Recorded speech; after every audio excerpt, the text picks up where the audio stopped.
Hola, mi nombre es Alejandra Lunik, soy ilustradora, dibujante y humorista gráfica. Llevo más de 2 décadas dibujando para diarios, revistas, libros e internet. Publiqué en las revistas Rolling Stone, Inrocuptibles, Fierro, Olala y en el suplemento Sí del diario Clarín. Lola, mi personaje más conocido, pasó de una revista a un libro propio y en la actualidad publico una viñeta todos los días en el diario La Nación de Argentina. Cuando dibujo, siento que se detiene el tiempo. Para mí, el papel y el lápiz son un refugio. Mis viñetas son una manera de comunicarme con el afuera y no podría vivir sin hacerlo.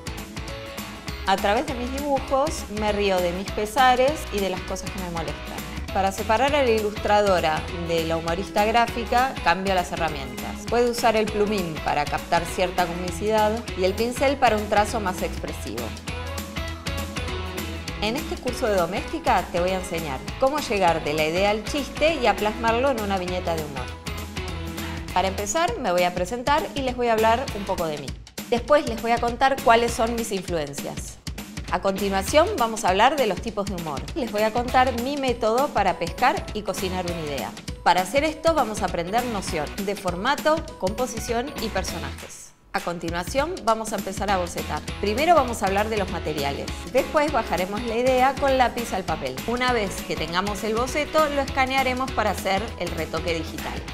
Por último, vamos a pasar a la etapa de entintado. Veremos los materiales, trabajaremos sobre el boceto impreso y lo pasaremos a tinta. A continuación haremos retoque, lettering y color. Analizaremos la viñeta final y les daré algunos tips y conceptos.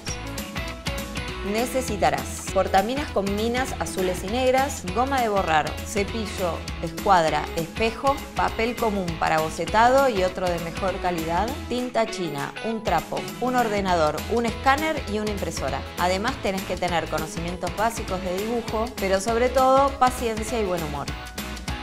Este curso va dirigido a dibujantes, ilustradores, diseñadores y creativos que quieran aprender el oficio de divertir a través de sus dibujos. Las viñetas comunican ideas, pensamientos, sensaciones y son una de las mejores herramientas para expresar nuestra opinión y comunicarnos con el mundo.